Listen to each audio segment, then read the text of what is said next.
ამ ადგილიდან ხედი ჭანჭახოვანის ხეობაზე იშლება. ასევე მოსჩანს მდინარე ალაზანი და მთებზე შეფენილი თუშური სოფლები.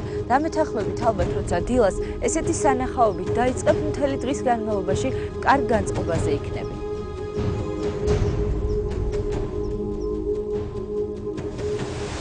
ჩვენ ამოვედით ლაგოდეხის ჩანჩქერზე. დიდი და რთული გზა გამოვიარეთ, თუმცა ნამდვილად ღირდა ამ მშვენიერი ბუნების და ხეობის სანახავად. ჩვენ ხა პრომეთეს მღვიმეს ნავით ვტოვებთ.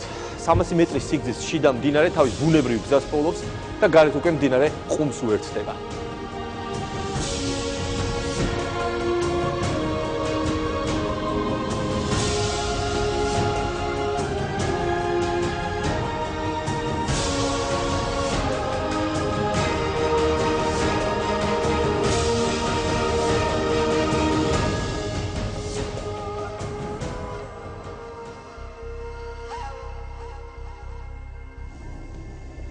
მოგესალმებით, შაბათ საღამოს 9 საათზე თქვენ უყურებთ ვახოს ანაიას რეპორტაჟს. ზაფხული ტურისტული სეზონი მოგზაურობა ყველას ხიბლავს. დღეს ჩვენ შემოგთავაზებთ რეპორტაჟებს თუშეთისა და ლაგოდეხის დაცული ტერიტორიებიდან, კოლხეთის ეროვნული პარკიდან და სათაფლიის ნაკრძალიდან. დაცულ ტერიტორიებს ბევრი ფუნქცია აქვს. უპირველესი დანიშნულება ბუნებრივი მემკვიდრეობის დაცვა. დღევანდელი ჩვენი გადაცემის ინტერესი დაცული ტერიტორიების ტურისტული პოტენციალია. დავიწყოთ თუშეთის დაცული ტერიტორიებით. რა შეიძლება ნახოს ტურისტმა, რომელიც თუშეთს ეწვევა? ტურისტული მარშრუტები ამ ულამაზეს მხარეში. ჩვენი გადაცემის ჟურნალისტმა მარიამ ოშხნელმა გაიარა.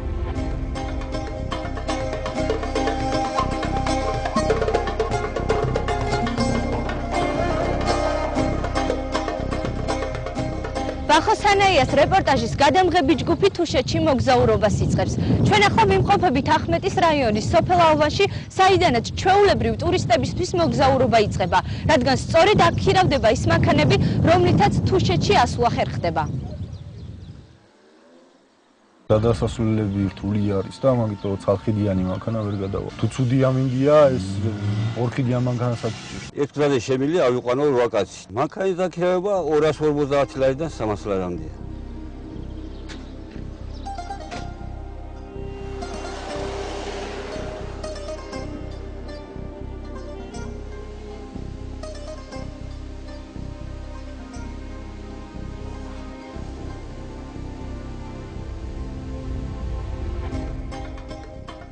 თუშეთი საქართველოს ერთ-ერთი ყველაზე მაღალმთიანი კუთხეა და ქვეყნის უკიდურეს ჩრდილო-აღმოსავლეთ ნაწილში მდებარეობს. თუშეთში მიმავალი გზა სოფელ ფშაველიდან იწყება და აბანოს უღელტეხილის, ყველაზე მაღალი სამანქანო გადასასვლელის გავლით ომალოში ჩადის. აბანოს უღელტეხილი წლის განმავლობაში მხოლოდ რამდენიმე თვე ფუნქციონირებს და მაშინაც გამუდმებით იწმინდება მეწყლის და ნაშალი კლდეებისგან. 72 კილომეტრიანი გზის მონაკვეთის დაფარვის დროს მგზავრებს დაღლილობას ულამაზესი ხედები ავიწყებს.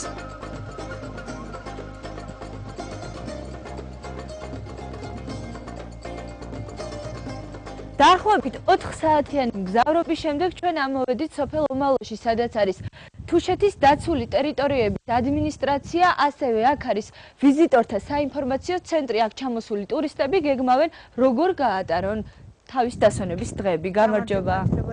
მადლობა, კარგად, თქვენი დახმარება გჭირდება. პირველ რიგში გჭირდება რომ სასტუმროდ დავჭავშნოთ. ხო, არის შესაძლებელი. დიახ. ვიზიტორთა ცენტრში დამსვენებლები სრულ ინფორმაციას იღებენ თუშეთის ღირსშესანიშნაობებსა და ტურისტულ მარშრუტებზე. კესელის ეთნოგრაფიული მუზეუმი, შეგიძლიათ მოინახულოთ. ქუეზე მოაწყოთ ტური, ცხოველებზე დაკვირვება. ახლომდებარე სოფლები მოინახულოთ. მადლობა. თუშეთში ვიზიტორთა რაოდენობა ყოველწლიურად იზრდება. 2011 წელს Yahoo Travel-ისა და BBC-ს რეიტინგებში იმ უცნობ ადგილებს შორის, რომელიც უნდა მოინახულო, ტოპ-10-ში თუშეთი მეხუთე ადგილზე მოხვდა. 2009 წლიდან იყო, თქვა 9 წელს 3000 ტურისტი, 2010 წელს უკვე რაოდენობა 6000 მიაღწია, გასულ წელს ის იყო 10000-მდე ტურისტი და თუ წელს გავითვალისწინებს იმას, რომ სეზონი ერთი თვით ადრე დაიწყო, სადღაც 15000 ტურისტამდე ველოდებით. ამ დროისათვის თუშეთის დაცულ ტერიტორიებზე 32 სასტუმროა, რომელიც ტურისტების მომსახურებას სრულად უზრუნველყოფს. ბოლო წლებში მნიშვნელოვნად გაუმჯობესდა სერვისი, ასევე გაუმჯობესდა სასტუმროების ხარისხიც, პირობების სასტუმროებში. შესაბამისად ფასებიც არის განსხვავებული ამასთან დაკავშირებით და ტურისტს აქვს საკმაოდ დიდი არჩევანი თუშეთში მოგზაურობის დროს. ვისაც ღამის გათენება სასტუმროს ნაცვლად ღიაცის ქვეშ ურჩევნია, შეუძლია კარავი დადგა სპეციალურად გამოყოფილ ტერიტორიაზე, სადაც მოწყობილია სველი წერტილები, ასევე საპიკნიკე ადგილი და გადასახედი დილის განწყობისთვის, რომელსაც ახლა მეგიჩვენებთ. ამ ადგილიდან ხედი ჭანჭახოვანის ხეობაზე იშლება. ასევე მოჩანს მდინარე ალაზანი და მთებზე შეფენილი თუშური სოფლები. დამეთანხმებით ალბათ, როცა დილას ესეთი სანახაობით დაიწყებ, მთელი დღის განმავლობაში კარგ განწყობაზე იქნები. თუშეთის საერთო ფართობი დაახლოებით 113,660 ჰექტარია. 2003 წლის 22 აპრილს დაარსდა აღმოსავლეთ საქართველოს დაცული ტერიტორიები, მათ შორის თუშეთის დაცული ტერიტორიები. თუშეთში შეიქმნა ახალი კატეგორიის დაცული ტერიტორიები. თუშეთის სახელმწიფო ნაკრძალი, თუშეთის ეროვნული პარკი და თუშეთის დაცული ლანდშაფტი. თუშეთის ეროვნული პარკი ევროპაში ერთ-ერთი დიდი ეროვნული პარკია. მისი ფუნქციაა თუშეთში არსებული უნიკალური ბუნებრივი და კულტურული მემკვიდრეობის გადაშენაჩვენებას და გადაჭენაზე ზრუნვა. თუშეთისთვის დაცული ტერიტორიების სტატუსის მინიჭება უნიკალური ფლორისა და ფაუნის შენარჩუნების პირობაა. ტურისტულ მომსახურებაში შედის ლაშქრობა ქუეზე, სადაც ვიზიტორებს შესაძლებლობა აქვთ საკუთარი თვალით ნახონ ისეთი ენდემური სახეობები, რომელიც ბუნების დაცვის მსოფლიო კავშირის წითელ წიგნშია შესული. ჩვენს ობიექტივში ნიამორი მოხვდა. თუშეთს მხოლოდ დასვენებისთვის არ სტუმრობენ. სოფელი დართლო ინგლისურმა სამოდელო კომპანიამ ახალი კოლექციის ფოტოსესიისთვის შეარჩია. When I was a younger man, I read a lot. როცა ახალგაზრდა ვიყავი, ბევრს ვკითხულობდი საქართველოს შესახებ, მთლიანად კავკასიის და თქვენი ულამაზესი მთების შესახებ. ყოველთვის მინდოდა აქ ჩამოსვლა. ახლა ჩვენ გვაქვს სამოდელო კომპანია და მთელ მსოფლიოში მოგზაურობთ კოლექციების გადასაღებად. როცა თუშეთი ვნახე, ვიფიქრე, რომ ეს იყო ყველაზე ლამაზი ადგილი, სადაც ყოფილვარ. ბევრს მოგზაურობ, მაგრამ არასდროს მინახავს ასეთი სრულიად ხელშეუხებელი ბუნება. ფოტოსესიის გარდა ვიღებთ ვიდეოს მუშაობის პროცესზე, გარემოზე, მოდელის და ბუნების ურთიერთქმედებაზე. ვცდილობთ რომანტიკული ისტორია გადმოვცეთ. ჩვენ საქმეში ძალიან დიდ როლს თამაშობს ადგილი, საიდანაც კოლექციას წარმოადგენთ. ამიტომ ვფიქრობ, ღირდა საქართველოში ჩამოსვლა თუშეთი ნამდვილი საოცრებაა. თუშეთის ულამაზესი სოფელი დართლო ზღვის დონიდან დაახლოებით 1750 მეტრზე მდებარეობს. ფერდობზე შეფენილი ტრადიციული ტიპის რიკულებიანი აივნებით მორთული სახლების და თუშური არქიტექტურის სანახავად ტურისტები ყოველთვის მოდიან. მეტი ეგზოტიკისთვის ხშირად ცხენით მოგზაურობენ. ჩვენ ირლანდიიდან ჩამოვედით, 5 დღეა თუშეთში ვარ და ძალიან მოგწონს აქაურობა. ახლა ცხენით მგზავრობთ, თუმცა ყველასთვის ადვილი არაა ცხენზე ჯდომა.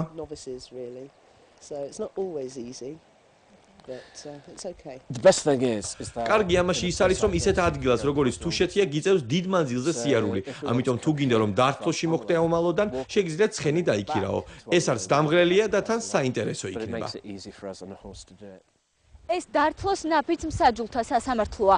ასევე აქ მიმდინარეობდა თუშეთის ყველაზე მნიშვნელოვანი სასამართლო პროცესები. საქმეს განიხილავდა 12 ნაფიც მსაჯული. ადგილობრივები მათ ჭეებს უწოდებენ. ადათობრივ სასამართლო პროცესში მონაწილეობდნენ მოსარჩელე, მოწმე და ბრალდებულიც. ნაფიც მსაჯულთა წინაშე ისინი სპეციალურად განკუთვნილ ადგილებზე მუხლმოყრილი იდგნენ. ყველაზე მნიშვნელოვანი ეს ქვაა, სადაც სასამართლო პროცესში მონაწილე ადამიანები ულაშის ღერს იძრობდნენ, ამ ქვის ქვეშ დებდნენ, რაც ფიცის დადებას ნიშნავდა. მე-18 საუკუნის ბოლოს მთავარი მოსამართლის თავბრჭესკამი თურმე სიბრძნითა და გონიერებით გამორჩეულ ქალს ეკავა. სასამართლოსგან განსხვავებით, ქალი არ დაიშვება სალოცავებში, ჯვარხატის ტერიტორიაზე. თუშეთში თითოეულ სოფელს თავისი მფარველი სალოცავი ჰყავს. ეს სალოცავები იმდენად წმინდა თავშეყრის ადგილი იყო, რომ აქ მამაკაცები იკრიფებოდნენ, წვეთდნენ ამ ძველ იმ დროისთვის საჭირობროტო საკითხებს, სადაც ქალი არ უნდა მისულიყო. დღეობები, როგორც წესია და ძველიდან არის დაწესებული, აღდგომიდან მე-100 დღეს იმართება. შულტები, ანუ ხევისბერები, ახდენენ დალოცვას, ილოცება ამ შულტების მიერ მოდუღებული ლუდი და როდესაც უკვე დაილოცება, შემდეგ ხდება საკლევების დახოცვა, სუფრის დაგება, ქალები მოშორებით მონიშნული ადგილია, სადაც ცალკე აგებენ სუფრას და იქ სხდებიან და მამაკაცები ცალკე. დღეობები თუშეთში ზამთარსა და ზაფხულში იმართებოდა. გასული საუკუნის 50-იან წლებში თუშეთი მოსახლეობისგან თითქმის დაიცალა, ამიტომ დღესასწაულები მხოლოდ ზაფხულში ტარდება. ამ პერიოდში ყველა თუში ძირძველ ადგილს უბრუნდება.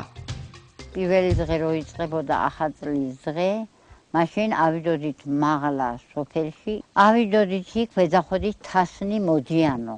გადავდიოდით, გადმოვდიოდით, წყეს მოიტაცებდით, მერე მოვიდოდა დამხსნელი. რომელიც უფრო გამრთობი ქალი იყო, იმას მოიტაცებდით. ერთი კვირა აქ ყოველ დღე დღეობა ქონდა. კესელოს ციხე, ძველი თუშური ნასოფლარი. ახლა ციხესახლებში ეთნოგრაფიული მუზეუმია. ეს არის ომალოს ისტორიული უბანი, სადაც ადრე იყო განლაგებული სოფელი ძირითადად აქ კოშკები იყო დაახლოებით 13 ფიქსირდება და ამჟამად შემორჩა 6 კოშკია შემორჩენილი 5 ავადგინეთ და აქ ცხოვრობდა ხალხი სტრატეგიული ადგილია დაცვის თვალსაზრისით ციხესახლის პირველი სართული საქონლის ადგილი იყო. შუა სართულზე ოჯახის სამყოფელი, მესამე სართული მამაკაცებს ეკუთვნოდა.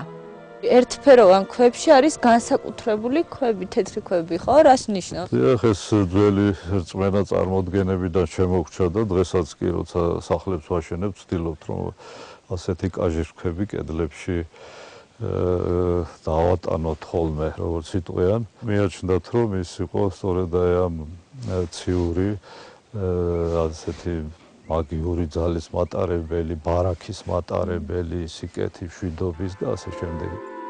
მუზეუმად ქცეული ციხესახლი ტურისტების განსაკუთრებულ ყურადღებას იქცევს. თუშეთის ბუნებით აღფრთოვანებული ტურისტები თუშებზე უფრო მეტის გაგებას ცდილობენ და ამ ადგილს მოუნახულებელს არტოვებენ. კესელოს ციხეზეა თუშების მთავარი ქალღმერთის თურსიეხის სალოცავი.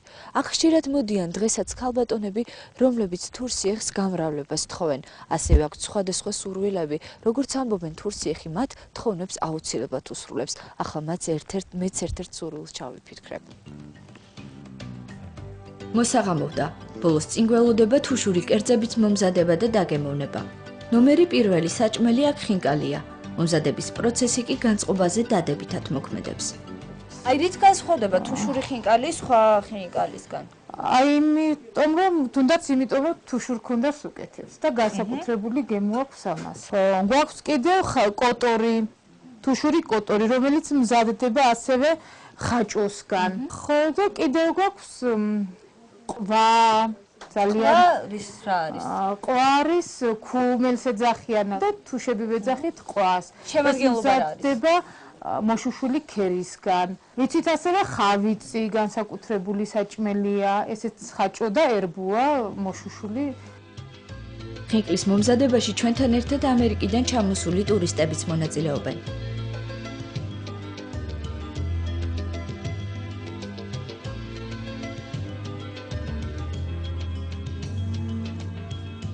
I do all the cooking at home. I've even tried to cook khinkali one time at home. სახლში საჭმელს მე ვამზადებ. ერთხელ ხინკლის გაკეთება ვცადე. ნამდვილად გემრიელი იყო, მაგრამ საშინლად გამოიყურებოდა. საქართველოში ყველაზე საყვარელი ჩემთვის სამზარეულოა. ბუნება და სამზარეულო. ნამდვილად საინტერესოა ყურება, როგორ ამზადებენ გემრიელ კერძებს და სახალისოა, როცა ამ პროცესში შენსერთვები. სანამ ქალები სამზარეულოში ტრიალს დაასრულებენ, მამაკაცები ცეცხლს ანთებენ და ადუღებულ წყალში ხინკალს ხარშავენ.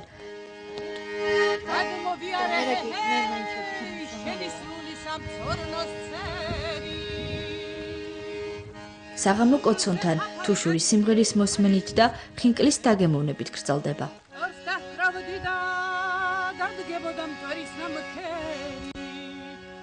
ჩვენი მოგზაურობა თუშეთში დასრულდა.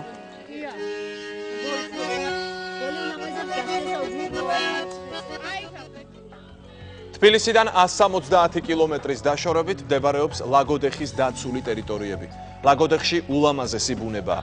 ნახეთ ჩვენი ჟურნალისტის თაკო სურგულაძის რეპორტაჟი და დარწმუნდებით, რომ ლაგოდეხის დაცულ ტერიტორიებში სტუმრობა ნამდვილად ღირს.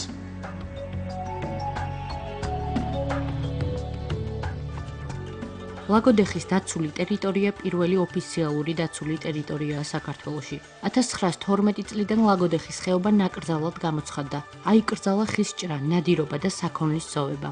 დაცული ტერიტორია ემსახურება იმ კულტურული ბუნებრივი რელიეფის, ლანდშაფტური მრავალფეროვნების შენახვას, მოსახლეობის კეთილდღეობისათვის მის გამოყენებას და ჩვენი მომავალთაობისთვის გადაცემას. ამისათვის ჩვენ გვაქვს სპეციალური მიმართულება, ესეთი დაცვის განყოფილება და ვიზიტორთა მიმართულება, რომელიც ტურიზმი როგორც ეფექტური მენეჯმენტის საშუალება, რადგან ადამიანებმა გააცნობიერონ მნიშვნელობა და მათთვის ხელმისაწვდომი იყოს დაცული ტერიტორია.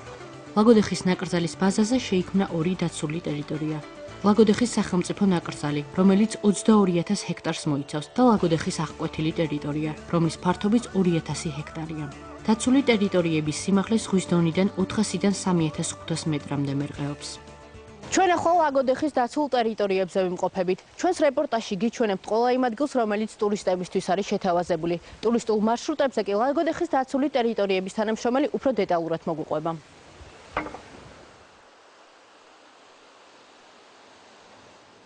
ლაგოდეხის დაცული ტერიტორია ყველა ვიზიტორს თავაზობს 4 ტურისტულ მარშრუტს. ამას ახლა უკაზეს აგიხსნით დეტალურად. გვაქვს ნინოსხევის ჩანჩქერი, რომელსაც ასევე ვეძახით გურიენიეს ჩანჩქერს. შემდეგ გვაქვს ლაგოდეხის ჩანჩქერი, რომელსაც ასევე ვეძახით პატარა ჩანჩქერს. არის 6-7 მეტრს ჩანჩქერის სიმაღლე. ერთი გზა შეადგენს 6 კილომეტრს. გვაქვს საქართველოს აზერბაიჯანის შორის საზღვრის მონაკვეთის ისტორიული ციხესიმაგრე მაჭის ციხე, რომელიც მე-5-მე-7 საუკუნეების ძეგლია, რა თქმა უნდა, ქრისტიანული. მისი ისტორიული ღირებულებები აღმოჩენილია ჰერეთის სამთავროების კვლევებში და ესეც ერთ-ერთი მნიშვნელოვანი მარშრუტია ჩვენს ტერიტორიაზე. გვაქვს ასევე 3000 მეტრზე მდებარე შავი კლდეების ტბა, რომელიც ნახევარი საქართველოს, ხოლო ნახევარი დაღესტნის მონაკვეთზე მდებარეობს რუსეთის ფედერაციაშია. ტბის სიღრმე 14 მეტრია, ზღვის დონიდან გახლავთ 3000 მეტრი და აქ 3 დღეა ხანგრძლივობა მარშრუტის და ჯამში გაევლით 50 კილომეტრს. 4 ტურისტული მარშრუტიდან ჩვენ პირველად ლაგოდეხის პატარა ჩანჩქერისაკენ გავემართეთ. ტურის ხანგრძლივობა დაახლოებით 4 საათია და ჩანჩქერამდე საფეხმავლო გზა მიდის. გზაში ვიზიტორებს ულამაზეს ბუნებაში სიარული უხდებათ. საშუალება იძლევათ ნახონ ფართოფოთლოვანი ტყე, სხვადასხვა სახეობის ხეები, კლდეებიდან მომდინარე წყაროები. ლაგოდეხის დაცულ ტერიტორიაზე მცენარეთა სამყაროს 1500 სახეობა არსებობს. აქედან 121 ენდემური სახეობები, ანუ იშვიათი ჯიშები, რომლებიც მხოლოდ ამ ტერიტორიაზეა გამრავლებული და ასევე 9 არის კონკრეტულად კახეთის დაცული ტერიტორიის ენდემური ჯიშები. 70%-მდე ლაგოდეხის დაცული ტერიტორიაზეა გავრცელებულია წიფლის ჯიშის ხეები. შემდეგ ცხილის ჯიშის ხეები, ასევე გვაქვს მუხნარები, წაბლიანები და უფრო იშვიათი ჯიშები, როგორიცაა მაგალითად ლაგოდეხის ენძელა. ვიზიტორი თავად ირჩევს სჭირდება თუ არა გამცილებელი ან გიდი. გზა მარკირებულია, დაკარგვის საშიშროება არ არსებობს. ჩანჩქერისაკენ მიმავალ გზაზე ჩვენ უცხოელ ტურისტებს შევხვდით. ჩვენ ისრაელიდან ვართ, საქართველოში პირველად ჩამოვედით. უკვე 1 კვირა აქ ვართ და ვაპირებთ მთელი საქართველოს დავათვალიეროთ. ლაგოდეხი ძალიან ლამაზი ადგილია, მანამდე სიღნაღში ვიყავით. აქ ულამაზესი ბუნებაა, მდინარე. ახლა ჩანჩქერიდან მოვდივარ და შემდეგ მარშრუტზე ვაპირებთ წასვლას. 6 კილომეტრის გავლის შემდეგ ჩვენ ლაგოდეხის ჩანჩქერიც დავინახეთ. ჩვენ ამოვედით ლაგოდეხის ჩანჩქერზე. დიდი და რთული გზა გამოვიარეთ, თუმცა ნამდვილად ღირდა ამ ულამაზესი ხეობის სანახავად. ეს არის პირველი ტური, როდესაც ტურისტები ამოდიან და ნახულობენ ამ ხეობას. ამ ჩანჩქერის შესახებ კი ბატონი კახა უფრო დაწვრილებით გვიამბობს. ბატონო კახა, თუ შეგიძლიათ მოგვიყვეთ ზუსტად აი ამ ჩანჩქერის შესახებ. ეს ჩანჩქერი გახლავთ შრომის ხეობაზე, აღმართულია შრომის ხეობაზე. მისი სიმაღლე ამ წუთისთვის გვაქვს 2 მეტრი, ალბათ თქვენც ნახეთ. ეს შარშანდელი 20 აგვისტოს შემდგომ ალბათ მოგეხსენებათ ლაგოდეხში იმ დიდი წყალდობის შესახებ. თითქმის 2 მეტრამდე დაიყვანა ჩანჩქერის სიმაღლე, ეს ნიშნავს, რომ ჩანჩქერმა თვითონ თავისთავად კალაპოტი შეიცვალა და მოგეხედათ კიდეც სხვადასხვა ჩამოიტანა მის სიმაღლესთან დაკავშირებით და ამიტომაც გახდა 2 მეტრი. თორე ისე 7 მეტრი იყო ეს ჩანჩქერი. რენჯერების მომსახურება, მაგალითად, იქაური გიდები თუნდაც არის კიდევ სხვა ტიპის, მაგალითად, კოტეჯები საერთოდ შეიძლება უკვე რომ დარჩე ეროვნულ პარკებში და რა თქმა უნდა ეს არის ამიმზიდველი, იმიტომ რომ თუნდაც რომ ავიღოთ სტატისტიკური მონაცემები, საკმაოდ გაზრდილი არის დაცულ ტერიტორიებზე ვიზიტორების რაოდენობა და ეკოტურიზმის განხილვა კიდევ არის ის, რომ დღევანდელ დღეს ტენდენცია საერთაშორისო მოგზაურების ეკოტურიზმის მიმართულებით მზარდი არის საკმაოდ და საქართველოს აქვს უდიდესი მომავალი, რომ ეკოტურიზმის მიმართულება უფრო მეტად განვითარდეს. ჩვენ ახლა მაჭის ციხის მიმართულებით მივემგზავრებით. ეს არის ნომერ 3 ტურისტული ბილიკი. აქ არის საფეხმავლო და საცხენოსნო გზა, თუმცა ჩვენ ცხენით გასეირნება გადავწყვიტეთ. ტურის ხანგრძლივობა დაახლოებით 3 საათია.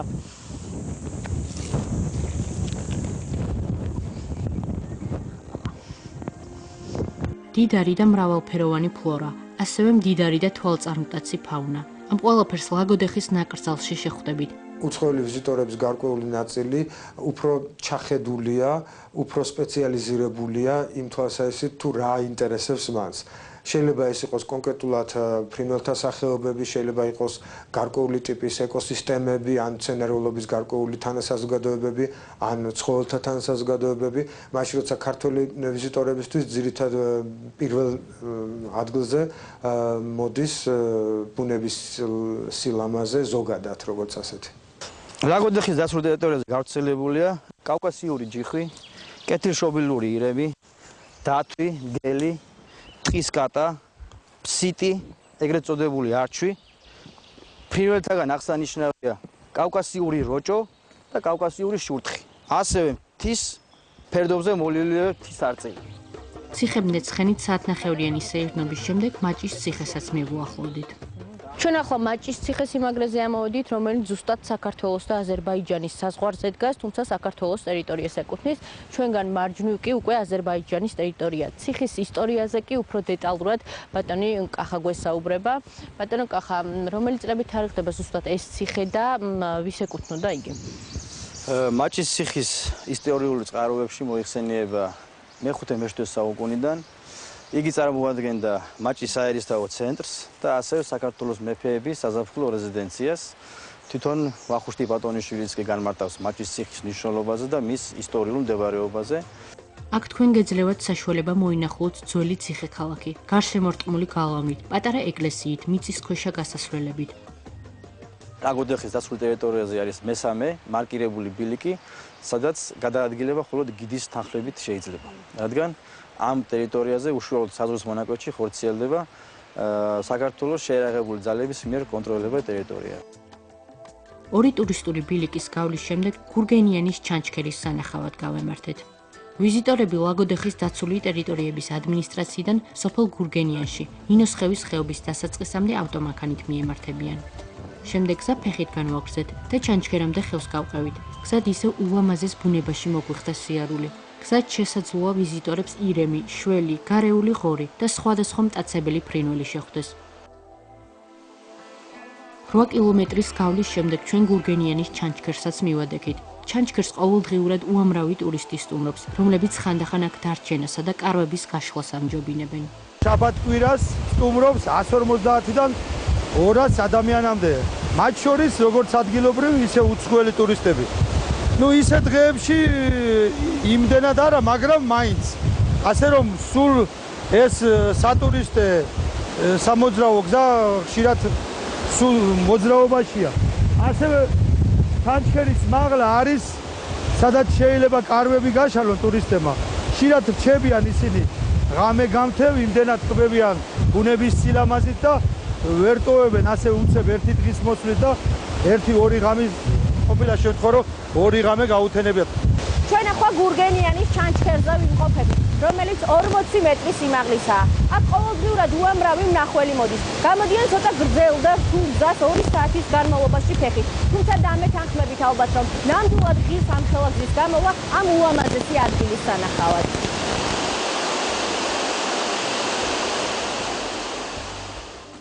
ლაგოდეხის დაცულ ტერიტორიებში ყველაზე გრძელი მარშრუტი 3 დღიანია. გზა გადის ალპური ზონისკენ და სახელმწიფო საზღვართან, შავი კლდეების ტბის მიმართულებით გრძელდება. გზად გვხვდება ულამაზესი ბუნება, ჯიხვებით, არჩვებით, ირმებითა და სხვა ცხოველებით. შეგიძლიათ ცხენით გადაადგილება და ღამის კარვებში გათენება. ლაგოდეხის დაცულ ტერიტორიებს უამრავი მნახველი ჰყავს, როგორც ადგილობრივი, ასევე უცხოელიც. მათი რიცხვის ზაფხულში, ივლისისა და აგვისტოს თვეებში უფრო მეტად იზრდება. ესეთი ტემპებით, რაც ლაგოდეხის დაცულ ტერიტორიაზე ბოლო წლებში შეინიშნება, ფაქტობრივად არ ყოფილა. მინდა გითხრათ, რომ შაშან იყო 20.000 ვიზიტორი, რაც რეკორდული მაჩვენებელი იყო საერთოდ არსებების ისტორიაში და მათგან 30% უცხოელი ვიზიტორები იყო. ლაგოდეხის დაცული ტერიტორიების პოპულარობაზე მეტყველებს ის, რომ უკვე წელს ივნისის თვის მონაცემებით დაახლოებით 7.000 ვიზიტორი ეწვია უკვე ამ ტერიტორიას. ეს არის 20%-ით მეტი, ვიდრე 2011 წელს. ინტერესი ლაგოდეხის დაცული ტერიტორიების მიმართ არის როგორც ქართველი ვიზიტორების მხრიდან, ასევე უცხოელი ვიზიტორების მხრიდანაც. ძირითადად ისრაელი, პოლონეთი, გერმანია, აზერბაიჯანი. წელს ლაგოდეხის დაცული ტერიტორია 100 წლის იუბილეს აღნიშნავს. აღმოსავლეთ საქართველოდან გადავინაცვლოთ ქვეყნის დასავლეთში. სათაფლიის ნაკრძალს გიორგი კეპულაძე ეწვია. გეოლოგიური და ბოტანიკური ძეგლების სათაფლია ნაკრძალად 1925 წელს გამოცხადდა. ნაკრძალი ფართობით შედარებით პატარაა, მაგრამ მრავალმხრივ საინტერესო.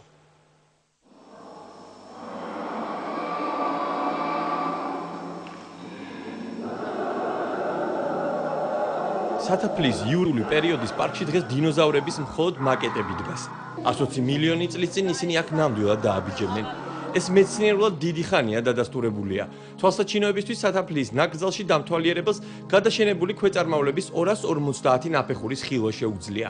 მტაცებელი და ბალახის მჭამელი დინოზავრების ნაკვალევი ერთად მსოფლიოში არსად არ არის, სათაფლიის გარდა. ნაკრძალი ამ მხრივაც გამორჩეულია.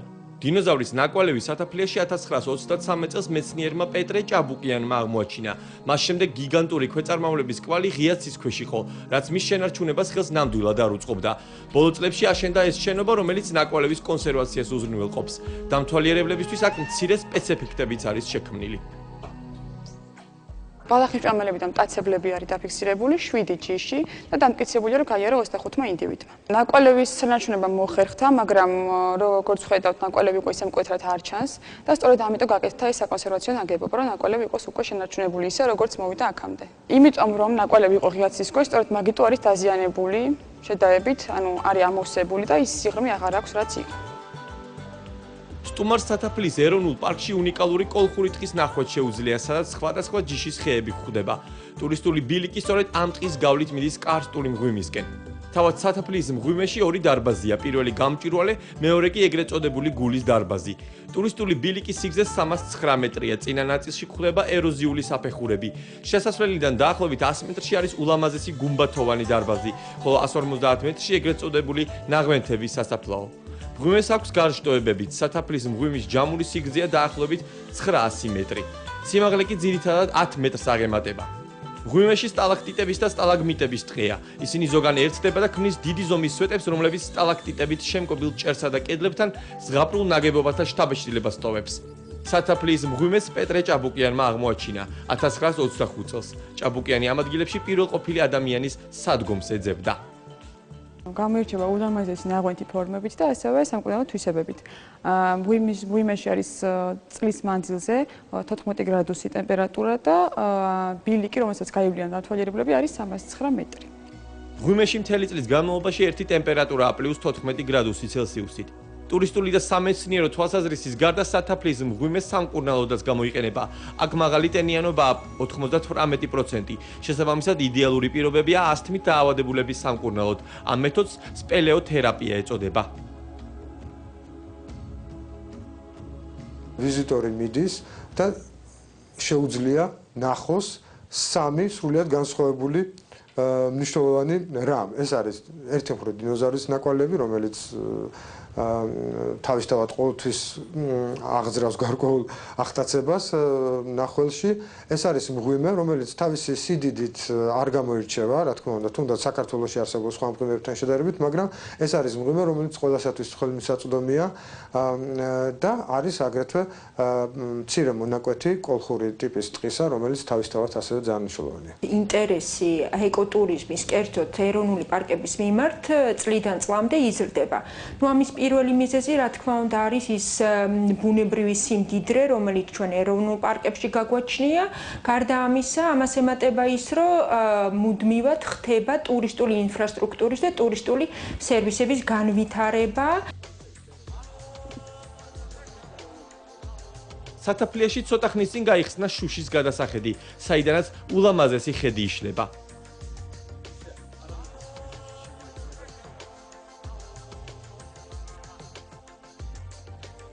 სათაფლის პანორამული გადასახედიდან თითქმის მთელი კოლხეთის დაბლობი ხელის გულზე ჩანს. აქედან დაინახავთ ქალაქ ქუთაის, რიონის ხეობას, ასევე ქართული ხუროთმოძღვრების ძეგლებს. იმერეთის მღვიმეების დაცული ტერიტორია ტურისტების ნაკადს არ უშივის. შარშან მხოლოდ სათაფლია 90,000 ადამიანმა დაათვალიერა.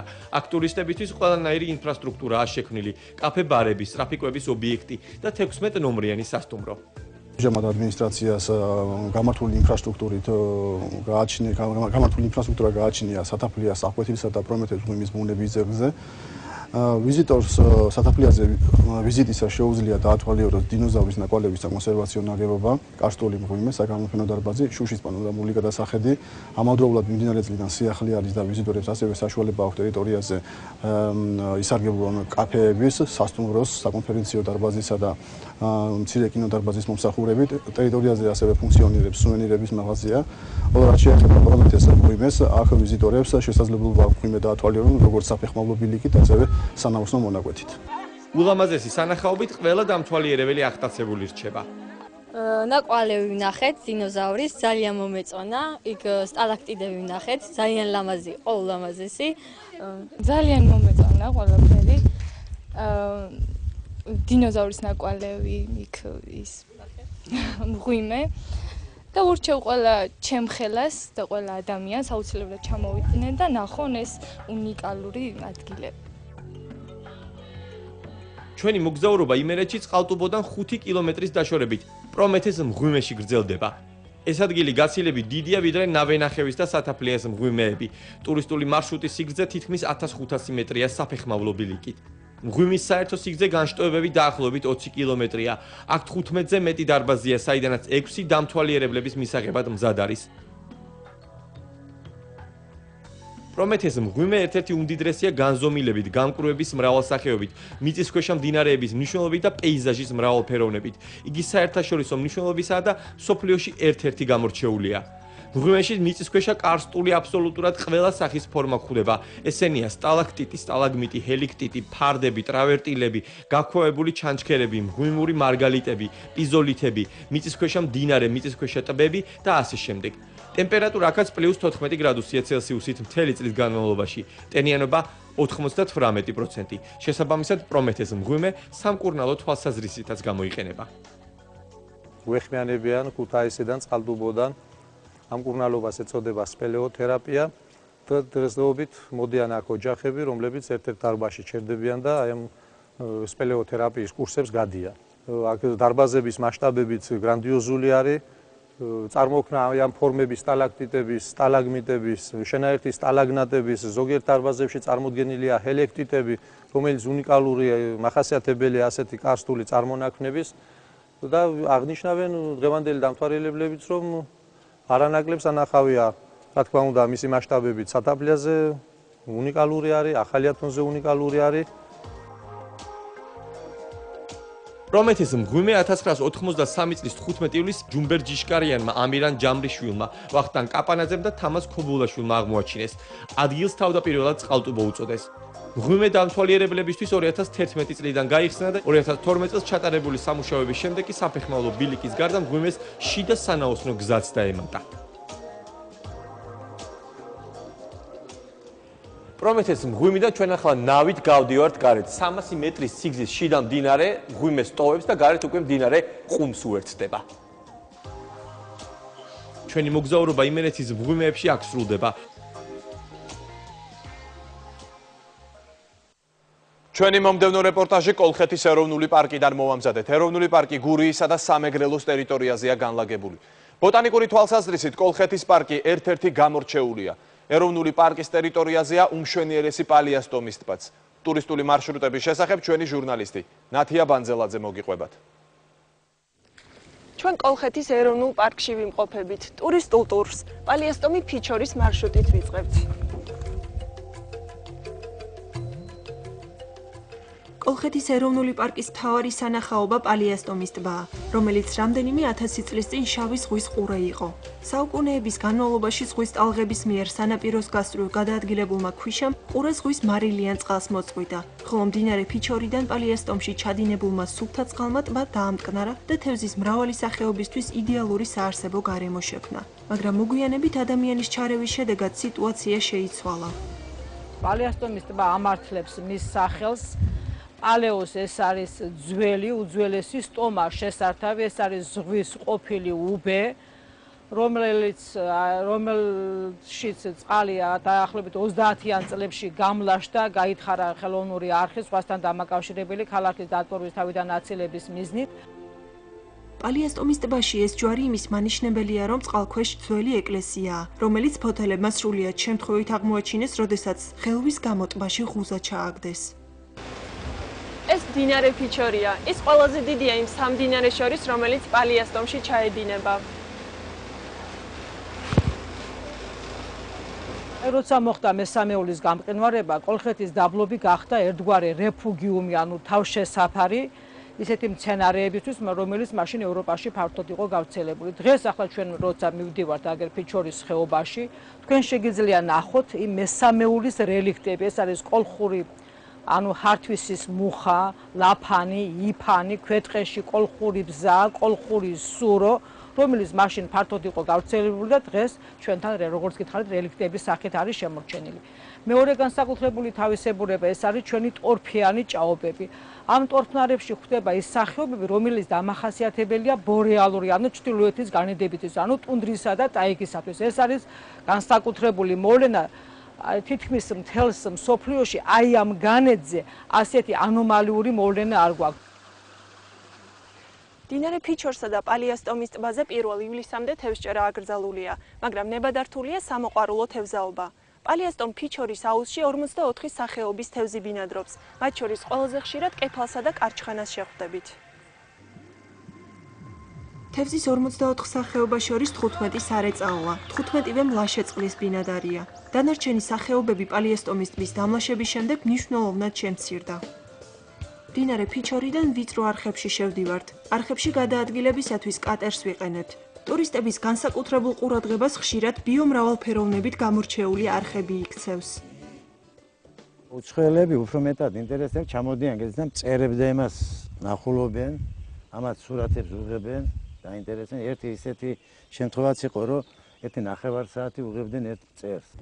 ესე იგი მთელი ის გვაქვს ამოვლილი და ასეთი მწერი არ გვინახე, ეს იყო ინგლისელები. ხო, განსხვავებული იყო რაღაცა ესმის. ხო და არჩენი, ნუ რა ცხოველები არსებობს აქ არა ბინადრობს. ნუტრია ძალიან ბლომათა შველი მომრავლებული არის. ადამიანი საუკუნეების განმავლობაში ცხოვრობდა ჭაობის სიახლოვეს. ჭაობებში ნადირობდა და მოიპოვებდა სათბობ თუ საშენ მასალას, ტორფსა და ხე-ტყეს, მაგრამ ვერაფრით უშინაურდებოდა ჭაობს, რომელიც აღიქმებოდა მალარიისა და მრავალი სხვა დაავადების ბუდეთ.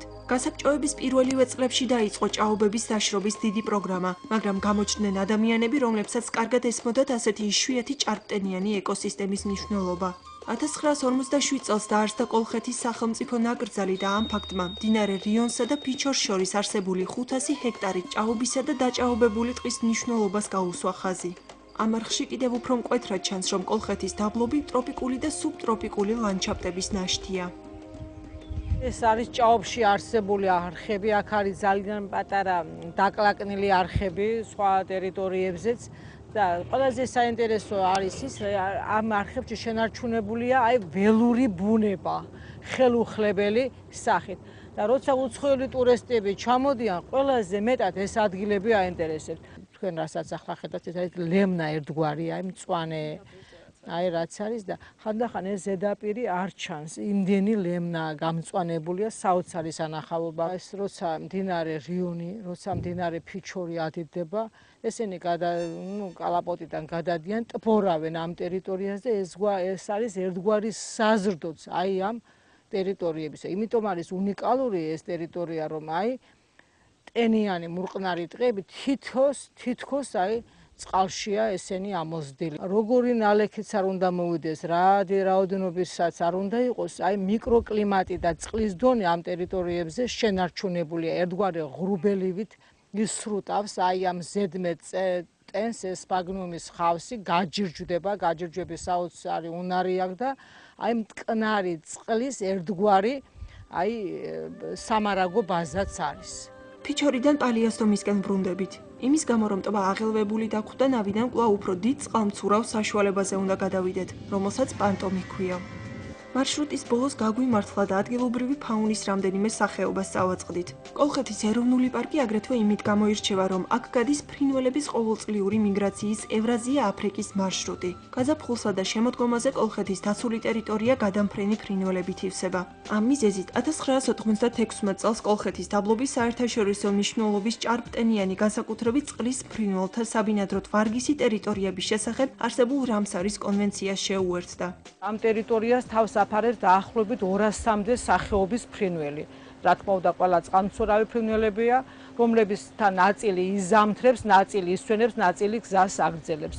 ძალზე დიდი რაოდენობით არის იხვები, მათ შორის არის გარეული ბატები, წითელი წიგნის სახეობები, გედები, მყივანაგედი, სისინაგედი, ვარხვები. წელს ძალიან დიდი რაოდენობით იყო ვარხვები შარშაწინდელთან შედარებით და გედები, ძალიან ბევრი დიდი ჯგუფი გედების და შეიძლება ეგრეთ წოდებული ჯგუფი დარჩა დაახლოებით 40-55 ეგზემპლარი ახლა შეიძლება ამ პარკის ტერიტორიაზე თქვენ ნახოთ.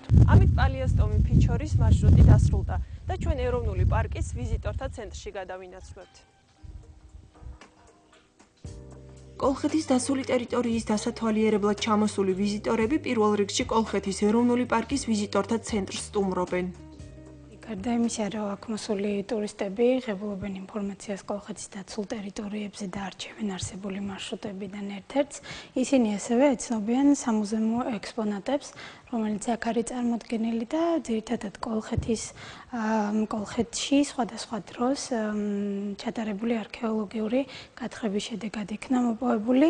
წარმოდგენილია როგორც თიხის, ასევე რკინის, ბრინჯაოსა და მინის ექსპონატები. ესენი გახლავთ ჭაობის თხილამურები, ანუ საბიჯებლები და ჩვენი წინაპრები იყენებდნენ მათ ძირითადად ორი დანიშნულება ჰქონდათ, ის რომ როდესაც მას იცვამდნენ, გაცილებით ადვილი ხდებოდა ჭაობზე გადაადგილება, რადგანაც წონა თანაბრად ნაწილდება.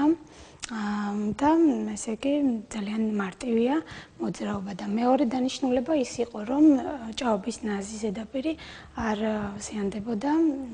ძალიან საინტერესო აღმოჩენა უცხოელი ტურისტებისათვის. ხოხბის ლათინური დასახელება ფაზიანოს კოლხიკოს უშუალოდ კავშირშია კოლხეთთან. და ის ფაქტი, რომ არგონავტებმა ოქროს საწმისთან ერთად ხოხობიც გაიყვანეს და სწორედ აი აქედან გავრცელდა მთელს ევროპაში. კოლხეთის დაბლობის ტერიტორიაზე მობინადრე ცხოველები, განსაკუთრებული ჯიშის ხეები, მიგრირებადი ფრინველები და ძირითადად თევზები მრავალი წლის განმავლობაში განისწრინდნენ ბრაკონიერების თავდასხმებს, რის შედეგადაც ფლორისა და ფაუნის ნაირსახეობები მნიშვნელოვნად შემცირდა. იყო ბრაკონიერობის ძალიან დიდი ფაქტები 4-5 წლის წინ და მანამდე.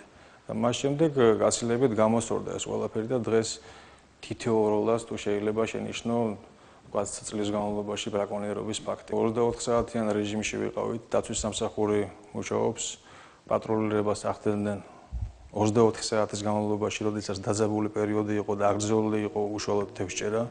თევზჭერა მთელი წლის განმავლობაში 10 თვეა დაშვებული, 2 თვე კი აკრძალულია.